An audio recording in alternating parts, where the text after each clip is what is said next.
जनाब की हाल ठीक ठाक। असी अज पहुँच गए पिंड। सुबह पहुँचे हैं सवेरे सवेरे तो अज हवेली का हुण चक्कर लाया। तो अपने हैदर साहब जिहड़े ने बैठे माल्टे खाण लगे ने, इन्हां ते मारिया छापा। तो ये छापा मारिया ये तो जो वेखी हवेली की सूरत हाल, इन्हें हवेली उंजी जाड़ छड्डी।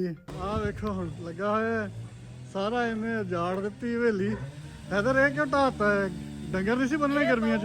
इस गल्लों ढाया है। अस्सलाम वालेकुम भी इत्थे ना गर्मियां लई डंगरां दी तैयारी करदे पे हैं। इत्थे कौले उसार से उत्ते छत पास हैं ताकि डंगर अंदर ना खुले अपनी मर्जी नाल बहन। ए साडे डंगर भी खड़े ने, ये अगे असी बनदे सी ते हुण साडा ज़हन ये बनया कि इत्थों इंज चार दीवारी करके ना ते डंगर अंदर आज़ाद कर दईए, खुले फिरन अपनी मर्जी नाल, धुप्पे बहन ओ छावे बहन, वो अपनी मर्जी नाल बहन। इत्थे हुण कौले उसार से उत्ते छत पासे कि डंगर अपनी मौज मारन, अपनी झस लवन पूरी। परली साइड ते बाई जी असी उत्थे डेरा बनाना है। कोई सज्जन बेली आउंदा है वो बवे हुक्का शुक्का रखसां, कोई चार मंजियां डा रखसां कि कोई सज्जन बेली आउंदा है ते आपदा नाले चाह चू पीती नाले गपशप लाई। ते इस करके डाया कि हुण असी नवीं जगह बनावन लगे हैं उन्हां वास्ते।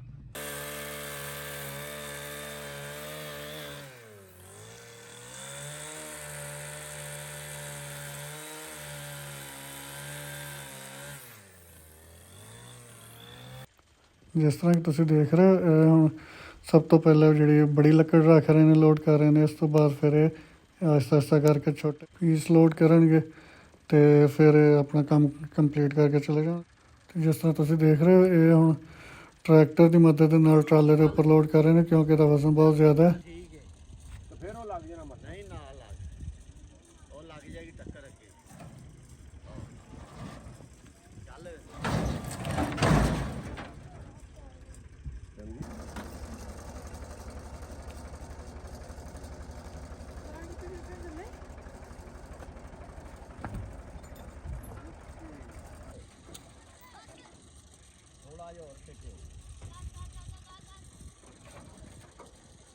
बस ओ एक मिनट जाके ओ बारी ला थोड़ा जिहा परां नूं कर ओ पंगी जिहा परां नूं कर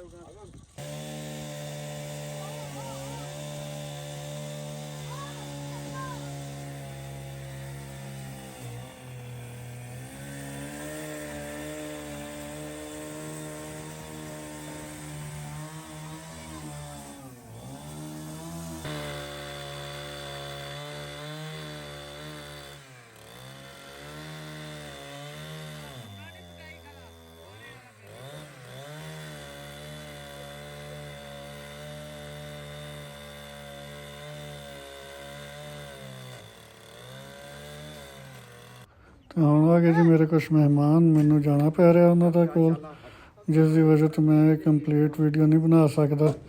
तो बस थोड़े तो चाहना इजाज़त, चैनल सबसक्राइब जरूर कर दिया जी। अल्लाह हाफिज़।